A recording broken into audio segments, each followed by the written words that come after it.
এবাৰ আমি আমাৰ জুৰি বোৰ্ডে নিৰ্বাচন কৰি দিছে যে প্ৰস্তুতি পৰাশৰক আমি বীৰাংগনা মূলা গাভৰু বঁটা দিবৰ কাৰণে সিদ্ধান্ত গ্ৰহণ কৰিছোঁ আৰু এই বঁটাত আমি নগদ 25,000 টকা এখন হেণ্ডাং এযোৰ যুদ্ধৰ সাজ মানপত্ৰ স্মাৰক তেনেকৈ কৰি থাকিব আমি 27, 28, 29 তিনিদিনীয়া কাৰ্যসূচী 29 মাৰ্চ তিনিদিনীয়া কাৰ্যসূচী আমি সোণাৰী নগৰত অনুষ্ঠানটো আয়োজন কৰিছোঁ অসমৰ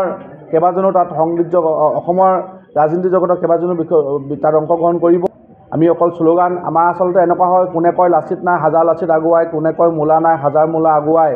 যেতিয়া জাতি সংকট আহে সেই মুহূৰ্তত আমি এনেকুৱা ধৰণৰ শ্লোগানবিলাক আগুৱাই আৰু মানুহখিনিক উত্তেজিত কৰিবৰ কাৰণে চেষ্টা কৰা হয় গতিকে আমি তাৰ মাজত অকল আবদ্ধ নেৰাখি আমি ভাবোঁ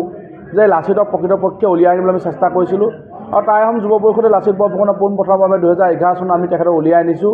আৰু উলিয়াই আনি তেখেতক আমি ৰাষ্ট্ৰীয় পৰ্যায়ত আমি তেখেতক বঁটা প্ৰদান কৰা হৈছে ঠিক তেনেধৰণে আমি 2013 বৰ্ষৰ পৰা বীৰাংগনা মূলা গাভৰু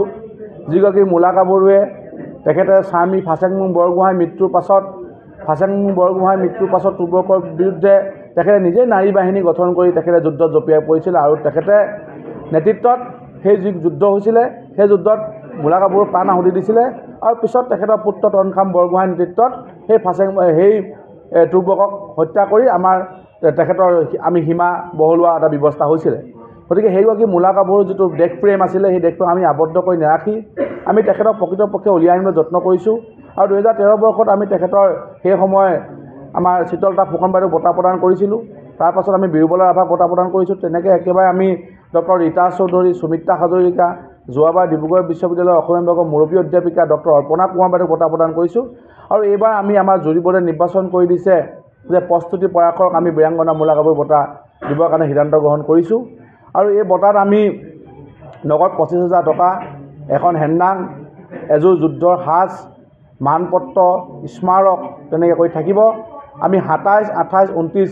তিনিদিনীয়া কাৰ্যসূচী 29 মাৰ্চ তিনিদিনীয়া কাৰ্যসূচী আমি সোণাৰী নগৰত অনুষ্ঠানটো আয়োজন কৰিছোঁ অসমৰ কেইবাজনো তাত সংগীত অসমৰ ৰাজনীতি জগতৰ কেইবাজনো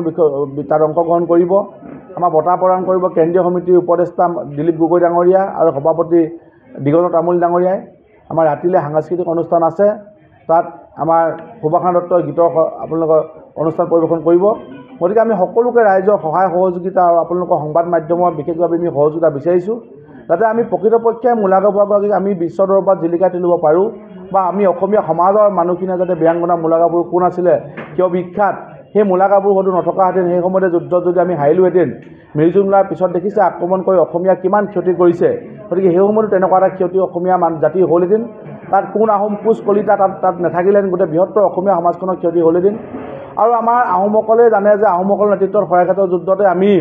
মোগলসকলক পৰাভূত কৰি দক্ষিণ পূব এছিয়াৰ আমি যিটো সুৰক্ষা প্ৰদান কৰিলোঁ সেই সুৰক্ষা প্ৰদান কৰাৰ কাৰণে আজি আমি অসমত অসমীয়া হিচাপে বা কোনোবাই বিভিন্ন ধৰণৰ ধৰ্ম কৰি আমি জীয়াই ৰাখিব পাৰিছোঁ